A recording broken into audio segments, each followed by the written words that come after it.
Afternoon everyone. कैसे हैं आप लोग? तो पिछली कक्षा में आप लोगों ने माइक्रो टीचिंग के बारे में पढ़ा था, संतोष सर ने क्लास लिया था। तो माइक्रो टीचिंग क्या होता है ये सब आप लोगों ने जान लिया है। माइक्रो टीचिंग क्या होता है महतो सर? शॉर्ट पार्ट में 10-20 मिनट के अंदर उसको बेसिक चीज उसको बताना। माइक्रो टीचिंग में टीचिंग के बहुत सारे जो स्किल्स रहते हैं उसको बारीकी से एक एक स्किल को अध्ययन किया जाता है, उस स्किल को सीखा जाता है। तो माइक्रो टीचिंग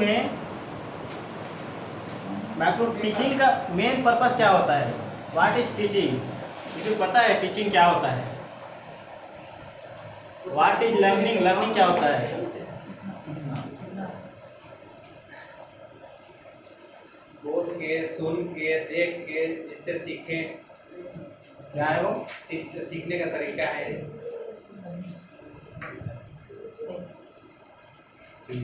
और कोई? लर्निंग क्या होता है?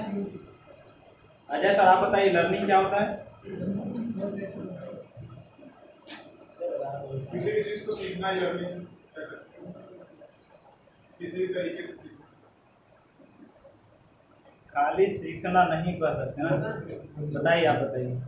किसी भी दूरी को, मतलब छोटी दूरी को अच्छी तरीके से सीखना, मतलब छोटी तरीके से। पाठे जो चीज़ हम नहीं जानते उसके बारे में हम जानने की उसको हम लर्निंग करेंगे। और कोई? What is learning? लर्निंग का आप सही तरीके से परिभाषा नहीं बता पा रहे हैं। टीचिंग क्या है? लर्निंग का मतलब आप क्या समझते हैं?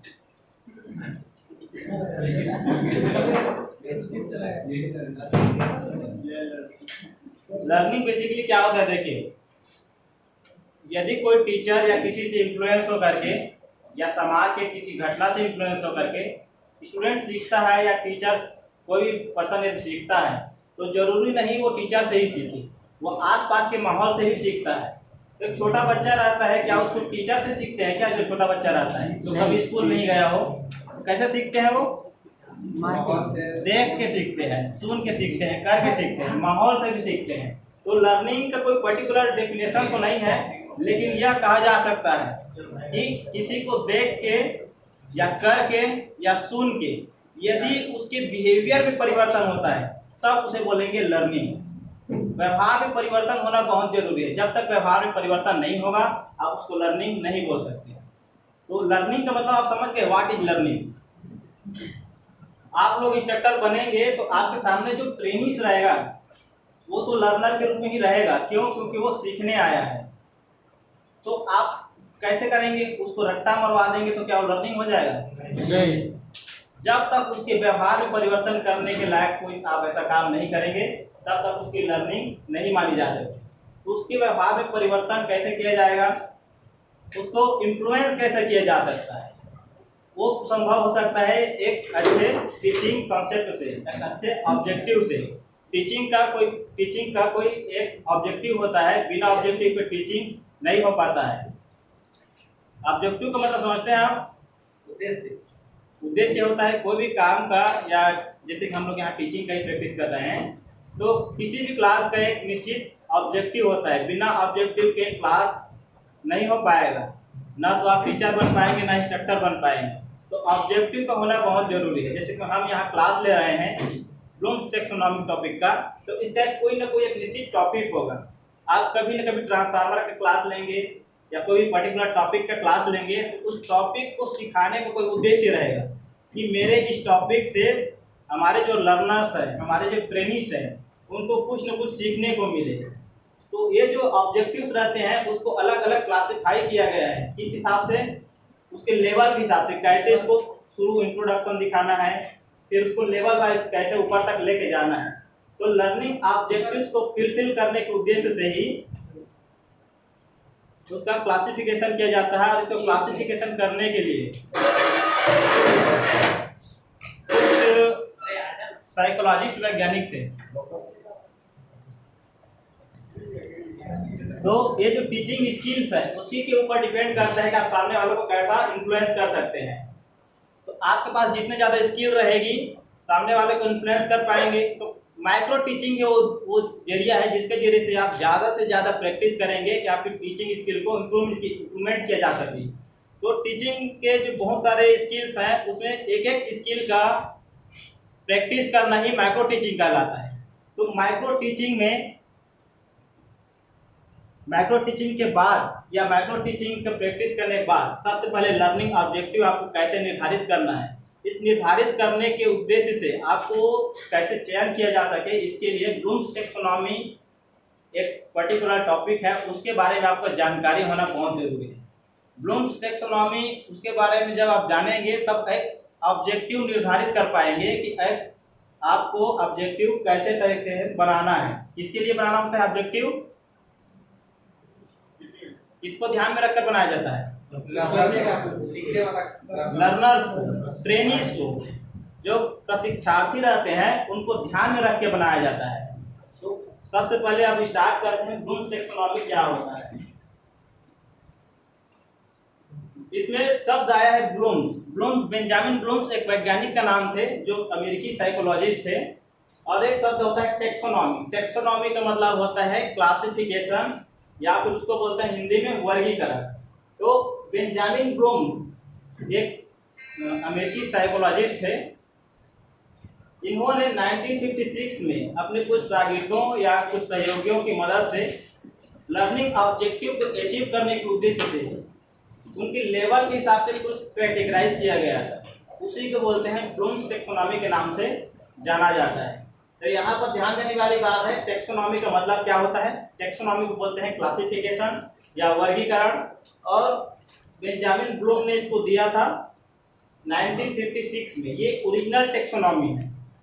इनके एक शागिर्द हुआ करते थे जिनका नाम था लॉरेंट एंडरसन, जो इन्हीं के अंदर में रह के पीएचडी कर रहे थे। बाद में उन्होंने इनकी टेक्सोनॉमी को रिवाइज किया 2001 में और उसमें कुछ परिवर्तन कर दिया।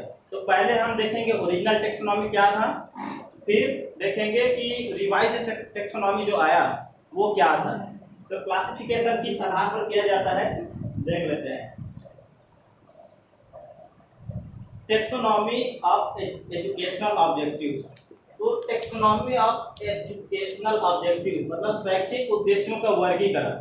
शैक्षिक उद्देश्य क्या होता है, जैसे कि अभी हमने जस्ट थोड़ी देर पहले बताया कि कोई भी टीचर क्लास लेता है तो उसका कुछ न कुछ एक निश्चित उद्देश्य होता है। आप भी अपने लेसन प्लान बनाते हैं, उस लेसन प्लान में हम लोग काफ़ी कंफ्यूजन रहते हैं कि लिखना क्या है। तो कैसे लिखना, ये कहाँ से आएगा, ये अंदर से आएगा। कब आएगा? जब आप उद्देश्य को पकड़ेंगे कि आपके लेसन प्लान का उद्देश्य क्या है।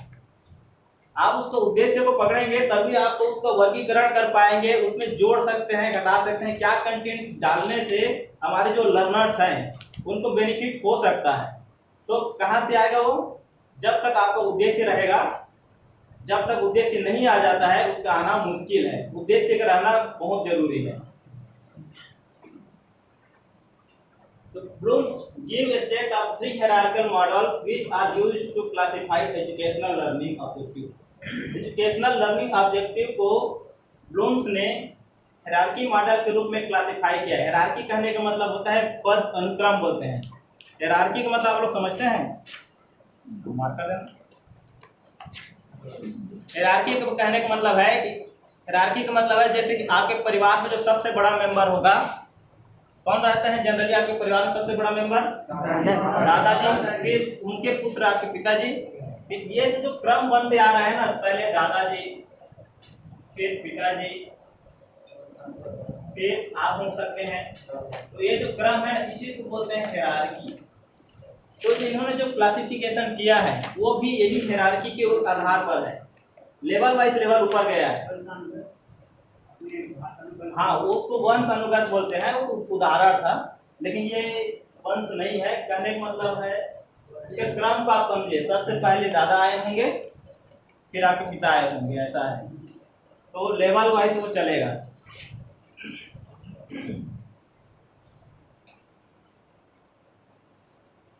तो मान के चलिए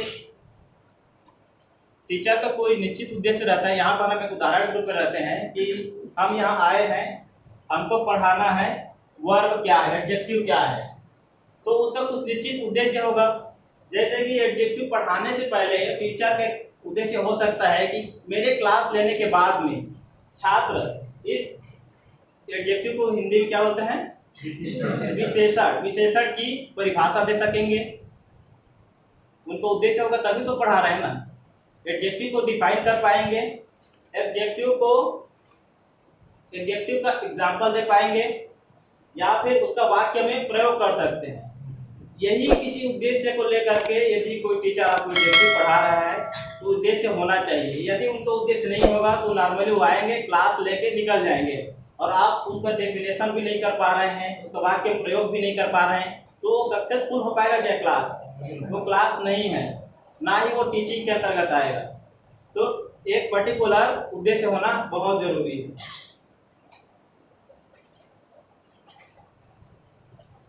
blooms taxonomy was revised by Lorin Anderson. जैसे हमने अभी बताया कि ब्लूम्स टैक्सोनॉमी ओरिजिनल था वो 1956 में आया था। फिर उनके एक शागिर्द थे जिनका नाम था, क्या नाम था? लॉरिंग एंडरसन, जिन्होंने 2001 में एक पुस्तक पब्लिश किया जिसका नाम क्या था? एक taxonomy for teaching learning and assessment. ये उनके पुस्तक का नाम था। इन्होंने इसी पुस्तक में उसको रिवाइज करके दिया था। तो टीचिंग के लिए जितने भी ट्रेनिंग सेंटर होते हैं, जितने भी कोर्स होते हैं, जैसे बीए, बीएड या बीएलएड बोलते हैं, वो सारे के सारे टीचिंग प्रोग्रामिंग रहते हैं, उसमें इस टैक्सोनॉमी को पढ़ा जाता है। और आपके सिलेबस में भी ब्लूम्स टैक्सोनॉमी है। अब जैसे आपको टीचर बनना है तो कहने का मतलब ये बहुत ही इंपॉर्टेंट टॉपिक है, चाहे आप कोई भी कोर्स करिए इसको पढ़ना ही पड़ेगा। तो ये जो टैक्सोनॉमी उन्होंने दिया था, इनका जो वर्गीकरण किया था, वो पहले संज्ञा के फॉर्म में हुआ करती थी, नाउन फॉर्म में, और वर्तमान में जो रिवाइज वर्जन जो इसका आया वो एडजेक्टिव फॉर्म में था। इसको हम जब टैक्सोनॉमी आएगा तब आपको बताएंगे कि क्या होता है। वैसे तो संज्ञा सर्वनाम आपको बताने की जरूरत नहीं है, लेकिन जब आप देखेंगे टैक्सोनॉमी आएगा तो पता चल जाएगा कौन सा संज्ञा है, कौन सा क्रियात्मक एक्शन फॉर्म में है। तो ब्लूम्स टैक्सोनॉमी यहाँ से स्टार्ट होता है। ब्लूम्स ने एजुकेशनल ऑब्जेक्टिव को प्राप्त करने के लिए 3 मुख्य कैटेगरी में उसको डिवाइड किया है। पहला होता है कॉग्निटिव डोमेन, जिसको हिंदी में बोलते हैं संज्ञानात्मक पक्ष। दूसरा होता है अफेक्टिव डोमेन, तीसरा होता है साइकोमोटर डोमेन। तो ये भावनात्मक पक्ष, संज्ञात्मक पक्ष, कॉग्निटिव डोमेन क्या होता है?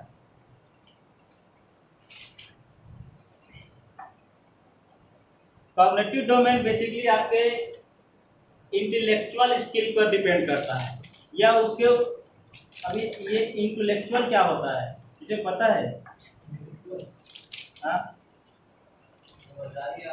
समझदारी के ऊपर, कहने का मतलब है आपके ब्रेन के ऊपर काम करता है। अफेक्टिव डोमेन ये होता है आपके हार्ट, मतलब जो आपकी भावनाएं होती हैं उसके ऊपर काम करता है। और साइकोमोटर होता है ये क्रियात्मक, मतलब करके सीखने को प्रेरित करता है।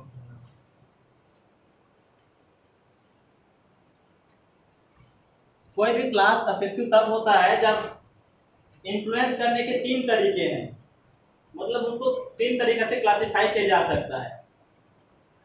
या तो वो मानसिक रूप से इन्फ्लुएंस हो सकता है आपको, फिर वो उस चीज में इंटरेस्ट पैदा करके इन्फ्लुएंस हो जाएगा, और उसको करने की जब उसमें इच्छा आएगी, साइकोमोटर डोमेन यही बोलता है, करने की जब इच्छा आएगी तब वो सीखेगा। यहाँ पर महात्मा गांधी ने भी इस पर अपने विचार रखे थे। उन्होंने बोला है कि जो सीखने की प्रक्रिया है ना, उसको 3 प्रकार से 3 एच में डिवाइड किया गया है। कौन कौन से? हेड, पहला एच होता है हेड, हार्ट और हैंड। यदि आपके लर्निंग में ये तीनों चीज आते हैं तब लर्नर बहुत जल्दी से सीखता है। तो हेड, हार्ट और हैंड ये सब कैसे आएंगे हम अभी देखते हैं। क्लासिफिकेशन होता है, सब शुरू होता है। यहाँ से होता है ये जो पहला हमने जो देखा था कॉग्निटिव डोमेन मतलब भावनात्मक पक्ष है, उसके अंतर्गत 6 लेवल्स है।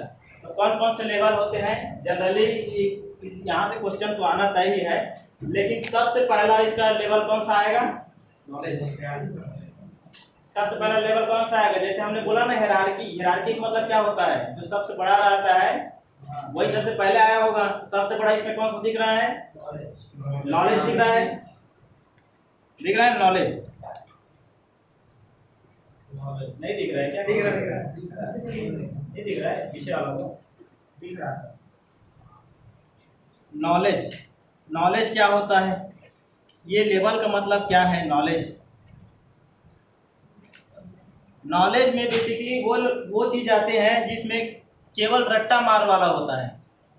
किसी को आपने, ये छोटा बच्चा है जो बेसिकली 3 साल का हुआ होगा, जो KG1 KG2 में जाता है, आप लोगों ने उसको सिखा दिया पहाड़ा, रट्टा मारवा दिया, ABCD भी सिखा दी। तो जैसे कि रट्टा मार लिया वो 2 1 2 2 2 4 ऐसे करते हुए 2 दाम 20 तक रट्टा मार लिया। आपके घर में कोई मेहमान आता है, बोलता है कि चिंटू बेटा जल्दी से 2 का पहाड़ा बता दो, वो तुरंत आएगा, फटाफट बोल देगा। फिर क्या होगा? अरे ये बच्चा तो बहुत इंटेलिजेंट है, इसको तो 2 का पहाड़ा भी आता है बोलेंगे। तो एक्चुअल में उसको पहाड़ा आता है कि नहीं आता है? उसको पहाड़ा नहीं आता है, उसने उसको याद करके रखा है, उसने उसको रट्टा मार लिया है। तो इस प्रकार का ये जो लेवल है ना सीखने की, वो आएगा नॉलेज लेवल। पहला जो बिगिनर्स होता है उसको नीचे से ऊपर तक जाने के लिए पहली बार आप किसी भी लेवल को स्किप करके नहीं जा सकते। इसमें नीचे लेवल का रहना बहुत जरूरी होता है। सबसे आप नीचे लेवल में आएंगे, उसके बाद अब ऊपर लेवल में हम जाते जाएंगे। इसको एग्जांपल के जरिए समझेंगे। अभी हम देख रहे हैं एग्जांपल कि छोटा बच्चा होता है, उसको आपने रट्टा मार के सिखा दिया पहाड़ा पढ़ना। तो हालांकि लोगों को लगता है ये लड़का बहुत इंटेलिजेंट है, लेकिन उसके बिहेवियर में वो परिवर्तन में नहीं दिख रहा है कि उसने उसको सीख लिया है, उसने उसको रट्टा मार लिया है। फिर अगला लेवल होता है कॉम्प्रिहेंशन, जिसको बोलते हैं बोध का मतलब समझते हैं आप लोग?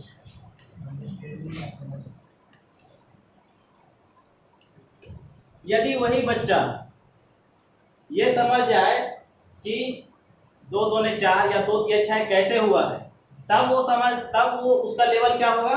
वो दूसरे लेवल का स्टूडेंट बन जाएगा, वो दूसरे लेवल पर आ जाएगा। बच्चा को यदि समझ में आ गया कि 2 × 6 = 12 हो रहा है, तो एक्चुअल में हो कैसे रहा है? बच्चा यदि ये समझ जाए कि 2 को 6 बार जोड़ा गया है, उसको पता चल जाएगा, उसको ज्ञान हो गया, उस चीज का बोध हो गया कि इसको 6 बार जोड़ा गया है तब जा करके 12 आया है। तो उसको उस प्रकार की समझ कहाँ से आएगी? जब वो इस लेवल पर पहुंच जाएगा। कौन सा लेवल पर? कॉम्प्रिहेंशन लेवल पर। इसको बोलते हैं बोध। तीसरा लेवल है अनुप्रयोग, एप्लीकेशन लेवल।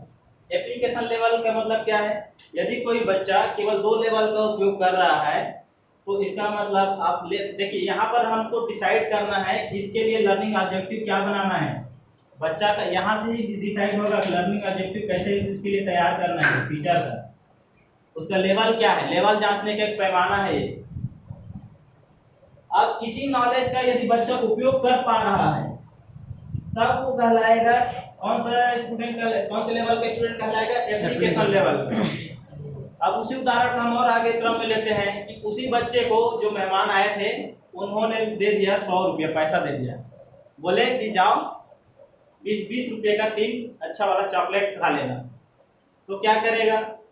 वो 3 चॉकलेट का प्राइस कैलकुलेट करने में यदि उसी नॉलेज का उपयोग कर रहा है, तब वो कौन से वो जो उसने पिछले 2 नॉलेज सीखा हुआ है, पिछले नीचे लेवल के नॉलेज सीखा हुआ है, यदि उसको रिलेट करके उसको अनुप्रयोग कर पा रहा है, तब वो कौन से लेवल में आ जाएगा? यदि उसने केवल रट्टा मार के उसको याद कर लिया होगा और इसके उपयोग के बारे में नहीं जानता है, तब वो केवल नॉलेज स्तर का रिमेम्बरिंग, वो केवल किस पर डिपेंड करता है? कॉग्निटिव डोमेन के अंतर्गत आता है ये चीज। केवल अभी दिमाग का ही खेल चल रहा है, यहाँ पर जो हार्ट क्या बोलते हैं, दूसरा जो डोमेन था अफेक्टिव डोमेन, उसका भी इस्तेमाल ही नहीं हुआ है। अरे हम पहले ही लेवल पर हैं, उसके अंतर्गत रट्टा मारना फिर उसकी थोड़ी बहुत समझ है ना, फिर उसके बाद उस समझ का दैनिक जीवन में उपयोग करना। तो यहाँ तक आप लोग समझ गए। तो ये शुरू के जो 3 लेवल है ना, इसको ये 3 लेवल में कोई खास परेशानी नहीं होती स्टूडेंट को पढ़ने में। इसको बोलते हैं लोअर ऑर्डर थिंकिंग स्किल।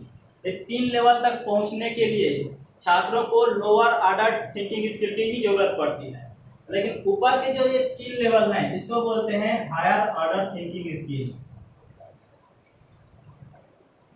नीचे का फिर लोअर ऑर्डर थिंकिंग स्किल देख लेते हैं। ऊपर के भी और क्रम को देखते हैं कि उसमें क्या क्या परेशानी होती है, कैसे इसको क्लासिफाई किया गया है।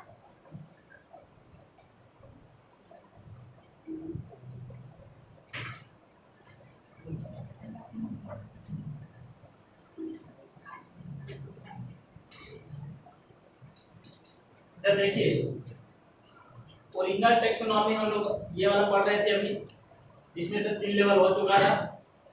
कौन कौन से लेवल है? नॉलेज, बोझ मतलब ये कॉम्प्रिहेंशन और एप्लीकेशन। तो हमने पहले बोला था कि जो रिवाइज्ड टेक्सोनॉमी आया वो कौन से फॉर्म में था? क्रिया के फॉर्म में था, एक्शन वर्ब में था।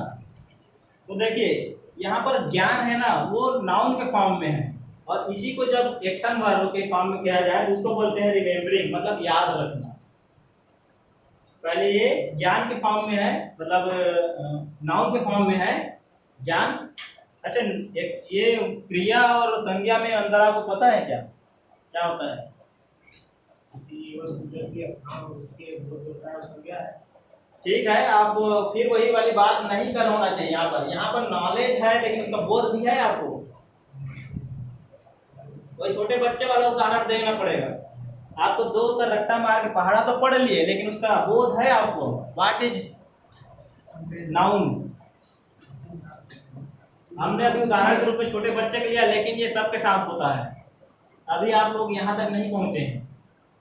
हालांकि ग्रेजुएशन में यहाँ तक आपको पहुंच जाना चाहिए, लेकिन ग्रेजुएट होने के बावजूद भी आप लोग यहाँ तक नहीं पहुंच पाए हैं। किसी वस्तु विशेष जगह स्थान आदि के नाम को संज्ञा बोलते हैं, लेकिन इसका हम उपयोग कहाँ पर करते हैं? कहीं करते हैं क्या? कहीं करते हैं? क्या करते हैं? आपने संज्ञा की परिभाषा सीख लिया, आपने इस लेवल पर है। संज्ञा के कर्म में आप यहाँ तक कैसे पहुंचेंगे? संज्ञा का क्या प्रैक्टिकल है? किसी को नाम लेके बुलाते हैं, एक्चुअली उसका नाम लेते हैं, वो भी किसी का नाम देकर पहचानोगे तो भी नॉलेज के लेवल में ही है। लेकिन आप किसी का रीनेम कर रहे हैं, उसको उपयोग कर रहे हैं, तो क्या होगा? उसको उपयोग तो कर रहे हैं ना, कहने का मतलब है नाम का इस्तेमाल तो कर रहे हैं ना आप। पुनः स्मरण। चलिए ठीक, कहने का मतलब है ये जो नाउन है और ये एक्शन फॉर्म है। कहने का मतलब क्या बोलते हैं यार, ये संज्ञा है और ये क्रिया है, यही है। ये दोनों में कोई अंतर नहीं है। ये बस संज्ञा, इसका नाम मतलब इसका रूप जो है संज्ञा के रूप में है और ये क्रिया के रूप में है। बाकी दोनों चीजों में कोई अंतर है नहीं। बस नीचे के 3 लेवल हमने पढ़ लिया था। कौन कौन से था? नॉलेज, जैसे कि उसका उदाहरण के रूप में हमने देखा था, छोटे बच्चे को रट्टा मारवा दिए थे तो क्या हो गया था? क्रिया रूप में वो रिमेम्बर, याद करके रखा था उसको। फिर कॉम्प्रिहेंशन को बोलते हैं बोध। फिर उसने उसको समझ लिया था कि ये होता कैसे में है। फिर उसको लागू करना उसने सीख गया था। चॉकलेट लेने गया था, उसके प्राइस कैलकुलेट करने के उसने टेबल का इस्तेमाल कर लिया, वो इस लेवल तक आ जाएगा। फिर अब आते हैं, अगला स्टेप होता है एनालिसिस, या इसको बोलते हैं रिवाइज्ड टेक्सोनॉमी में एनालाइजिंग या विश्लेषण करना। विश्लेषण करना, ये ऊपर का ये 3 लेवल है, उसको बोलते हैं। यहाँ तक पहुँचने के लिए आपको चाहिए हायर ऑर्डर थिंकिंग स्किल। तो विश्लेषण करना का क्या मतलब हुआ? जैसे कि आपने पिछली कक्षा में पढ़ा था, विश्लेषण वो बच्चा करेगा कि नहीं, जैसे चॉकलेट है तो 20 रुपया का एक चॉकलेट मिलता है,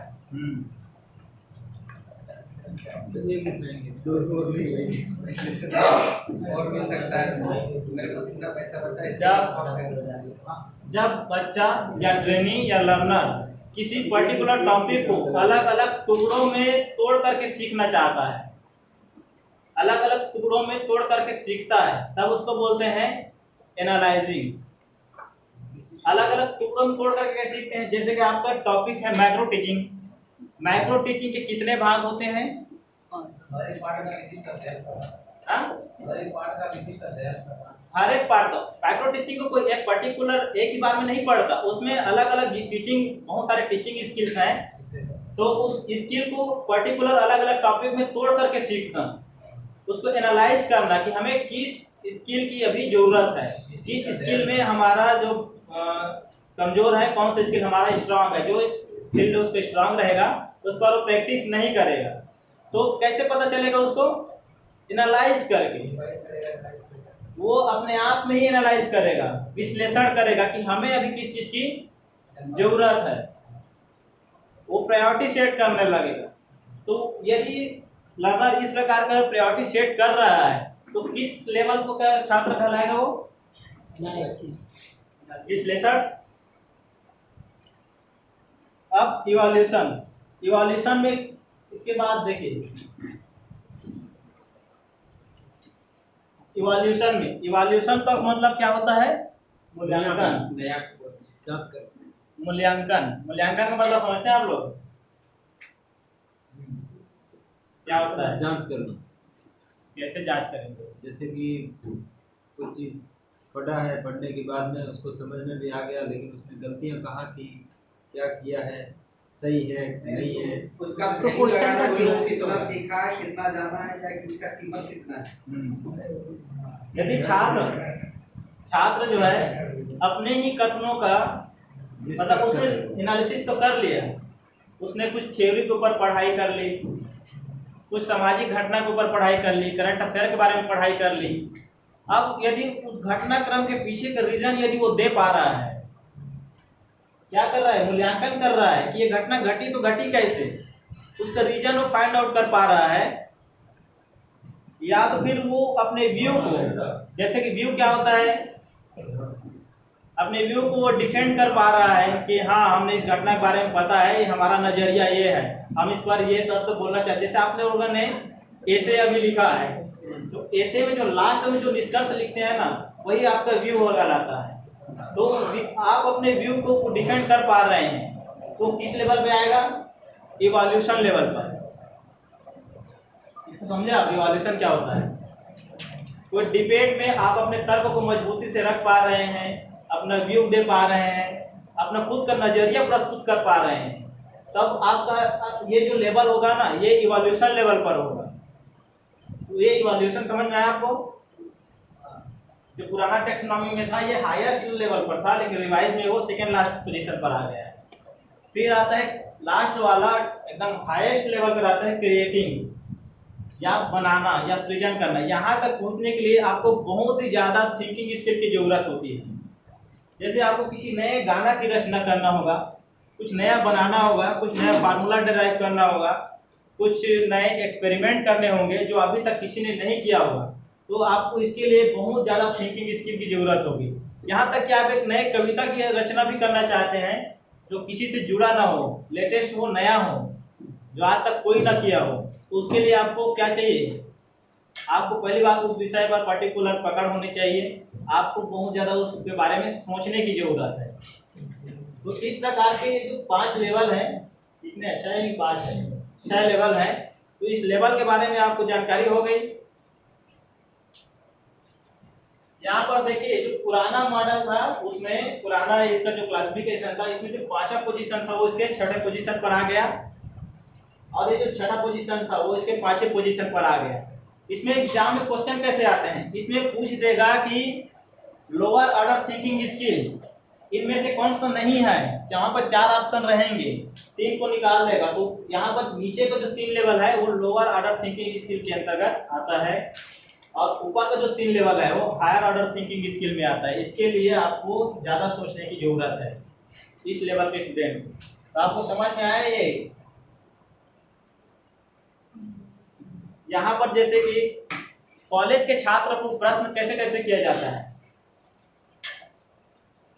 इतिहास का कोई छात्र हो, समाजशास्त्र का छात्र हो, तो पूछेंगे कि अगस्त क्रांति ने जो आत्महत्या का सिद्धांत दिया था उस पर आपके विचार क्या हैं, आप उसका मूल्यांकन करिए। इस टाइप के जो क्वेश्चन आते हैं तो वहाँ पर जो परीक्षा लेने वाला व्यक्ति है वो क्या चाहता है, आप क्या सोचते हैं? वो आपके विचार जानना चाहता है। उसको पता है कि आप किस लेवल पर हो, आप इस लेवल पर होंगे तभी तो आप उसका आंसर दे पाएंगे, आप उसमें अपने विचार प्रस्तुत कर पाएंगे। सेकेंड वर्ल्ड वार में जर्मनी की हार के क्या कारण हो सकते हैं, इसके लाभ हानि के बारे में बताइए, इसके लिए इस पर आप प्रकाश डालिए। ऐसे टाइप के जो क्वेश्चन आते हैं उस क्वेश्चन का मतलब क्या आप समझ रहे हैं ना। उस क्वेश्चन का मतलब है कि जो प्रश्न करता या प्रश्न करने वाला जिसने क्वेश्चन सेट किया है वो आपको क्लासिफाई कर चुका है और आपका लेवल क्या मानता है, वो आप किस लेवल पर हैं ये मानता है, तभी जाकर के आपको ऐसा क्वेश्चन किया जाता है। तो लर्निंग ऑब्जेक्टिव आपको पहले से ही डिसाइड हो चुका है। वैसे ही जब आप टीचर बनेंगे तो लर्निंग ऑब्जेक्टिव आपको इसी लेवल के आधार पर आपको डिजाइन करना है। आप डायरेक्ट इस लेवल तक अपने ट्रेनिंग्स को नहीं पहुंचा सकते, उनको नीचे लेवल से ही ध्यान में रख करके ऑब्जेक्टिव डिसाइड करना है। ठीक है,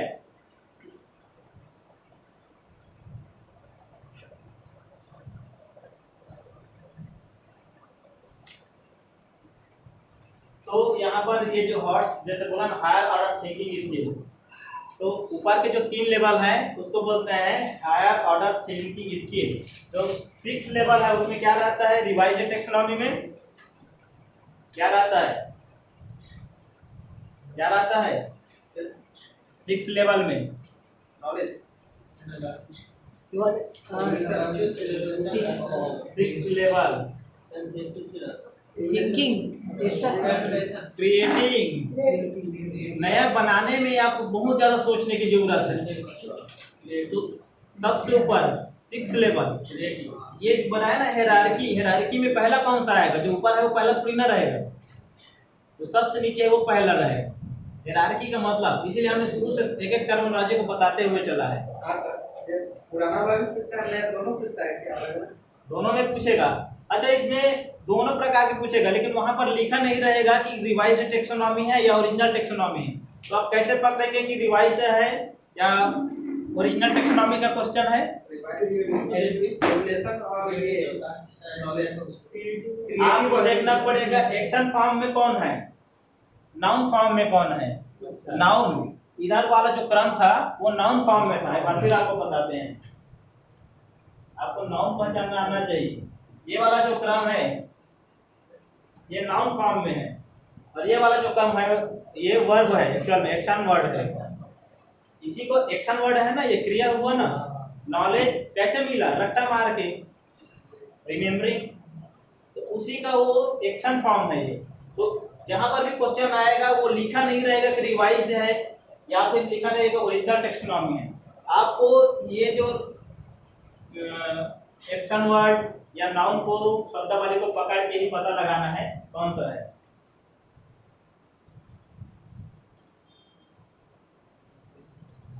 वही चीज जो हमने अभी बताया कि नीचे के जो 3 हैं उसको बोलते हैं लोअर ऑर्डर थिंकिंग स्किल, ऊपर को बोलते हैं हायर ऑर्डर थिंकिंग स्किल।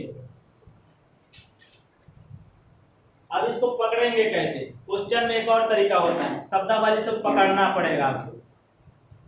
कभी भी नॉलेज या इस लेवल का जो प्रश्न रहेगा उस प्रश्न की इस लेवल की खासियत क्या है, इसमें जो ट्रेनी रहता है उसको एकदम बेसिक नॉलेज दिया जाता है। जैसे कि वो ट्रेनी या तो परिभाषा ही दे पा रहा है, या जैसे कि बहुत सारे सिंबल बना हुआ है, इस टाइप का सिंबल है, सभी लोगों को इसका इसको क्या बोलते हैं, हाँ इसका उपयोग जानते हैं आप लोग, हाँ क्या बोलो, अब यहाँ तक नहीं पहुंचे भाई, केवल आपको इसकी पहचान है। तो ये जो लिखा हुआ है ना, कहाँ गया, ये पहचानना लिखा हुआ है, कौन से लेवल पर हो आप, फर्स्ट लेवल।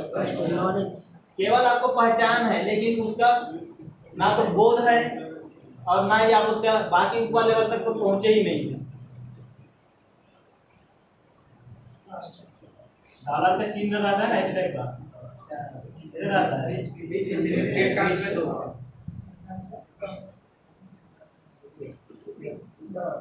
तो इस प्रकार से देखा जाए तो बच्चा यदि कोई भी ट्रेनी या स्टूडेंट देख के पहचान लेगा सिंबल को या गणितीय चिन्हों को या अक्षर को या लेटर को, तो नीचे लेवल का जो इस लेवल का स्टूडेंट है, लर्नर है, देख के केवल पहचान करने की यदि उसकी स्किल है तो कौन से लेवल में आएगा? नॉलेज लेवल का ट्रेनी है।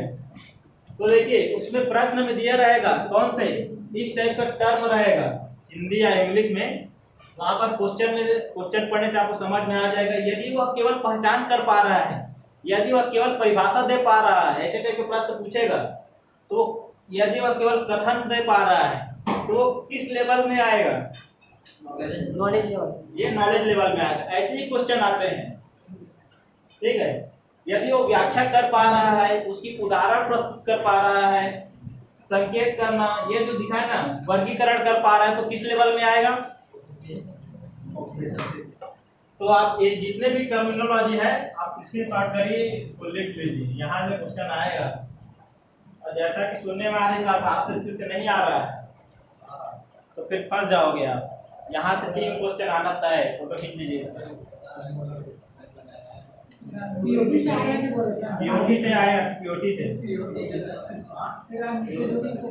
3 क्वेश्चन आएगा, हिरार्की से आएगा और यहाँ से आएगा शब्द से। कौन से लेवल में कौन सा आता है?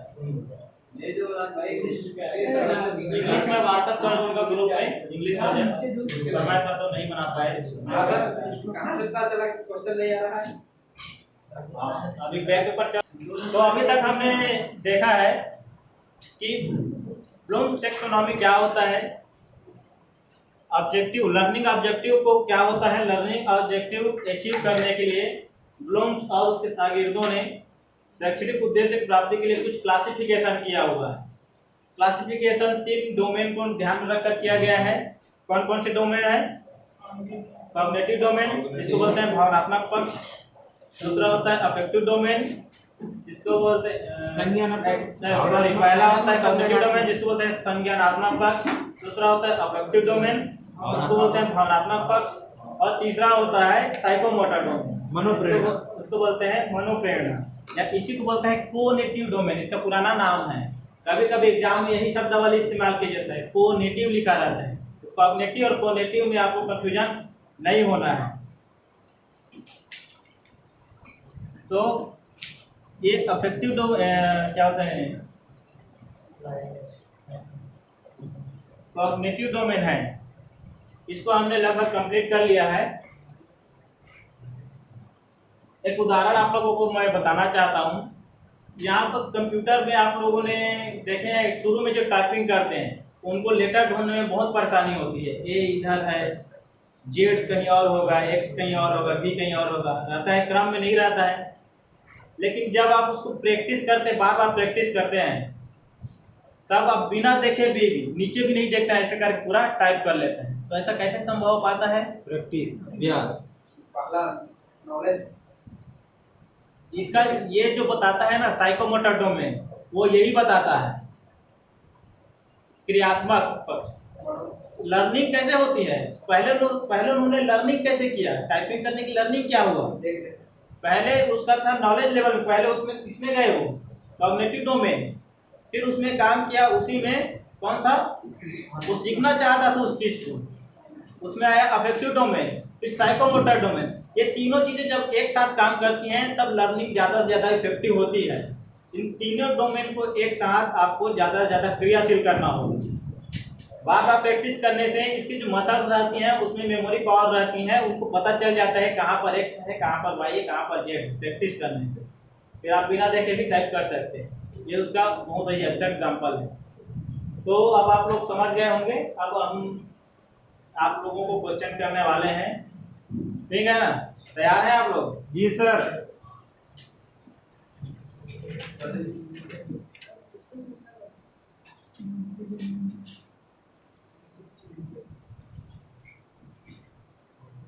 जिसको पूछा जाएगा वही बताएगा। मैंने क्वेश्चन को हिंदी में भी डाला है, ऑप्शन को हिंदी में नहीं डाला है, क्योंकि जहाँ तक हम पढ़े हैं उसमें भी ज़्यादा से ज़्यादा शब्द वाले इंग्लिश का ही उपयोग किए हैं। तो देखिए, बालक सोचने विचारने के बाद सही निर्णय ले सकेगा, ये किस प्रकार का उद्देश्य है। सोचने विचारने के बाद में सही निर्णय ले सकेगा, जिसको पूछा जाएगा वही बताएगा। चलो बुद्धेश्वर, तुम ही बोल रहे हो तो तुम ही बताओ, खड़ा हो जाओ पहले। एप्लीकेशन होगा। विजय मात्रे,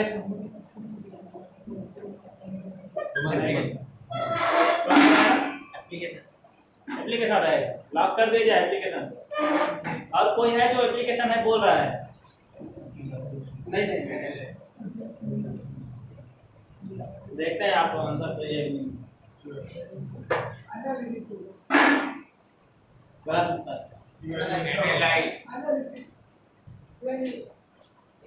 पुलकित कहाँ है? पुलकित एनालाइज आएगा। इसीलिए हमने इतना अच्छा पीपीटी बना के आपको बताया, एक एक शब्द को बताया कि कौन से लेवल पर कौन सा कैसा काम करता है। मनोविचार को इवोल्यूशन में आएगा। मूल्यांकन देखो, बालक सोचने विचारने के बाद में वो सोच रहा है, अपने मन को विचार रहे ना। शब्द को आप पकड़िए ना, अभी हमने तुरंत पढ़ाया है आपको। सोचने विचारने के बाद में थिंकिंग इसमें आएगा, मूल्यांकन में। सही है ना? हाँ सही है। सही हो जाएगा तो ऑटोमेटिक नेक्स्ट क्वेश्चन पर चले जाओगे। अब रुकिए, सबको बारी बारी से मौका दिया जाएगा, लेकिन कोई दूसरे को शेयर ना करें यार, अपना ही दिमाग का इस्तेमाल करके उत्तर दीजिए। ज्ञान स्तर मतलब नॉलेज लेवल का ऑब्जेक्टिव कैसे डिसाइड करने के, यहाँ की कौन सा क्वेश्चन आएगा? देखिए यहाँ पर लिखा है, child can identify fact and symbol of maths. अभी जस्ट हमने इसको उदाहरण बताया था। यदि कोई छात्र गणित की खाली चिन्ह रहता है, जैसे प्लस माइनस रहता है ना, बुरा भाग वाला, उसको पहचान, उसकी खाली पहचान है, उसको क्या बोल रहा है? चाइल्ड कैन आइडेंटिफाई, उसके केवल आइडेंटिफाई कर रहा है, तो किस लेवल में आएगा वो? अब जल्द से देखिए किस लेवल में आएगा।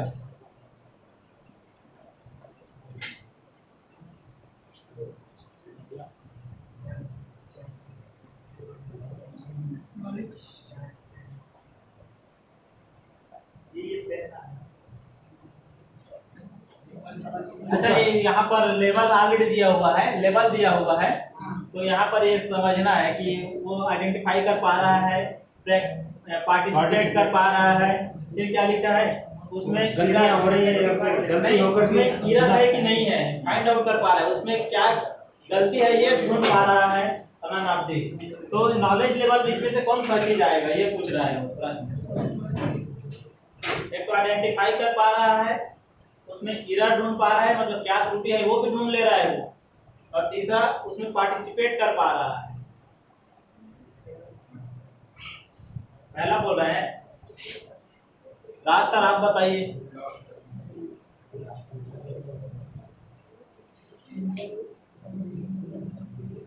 क्वेश्चन समझ में आ रहा है ना? क्वेश्चन समझ में आ रहा है। इसका मेरे हिसाब से बच्चा कुछ त्रुटि ढूंढ रहा है, उसको रेक्टिफाई कर रहा है।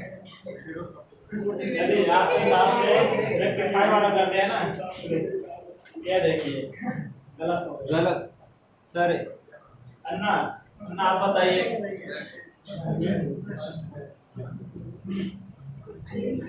नॉलेज लेवल का जो ऑब्जेक्टिव डिसाइड कर पा रहा है, करना है आपको। गलत हो गया। क्वेश्चन तो समझ में आ गया ना आपको?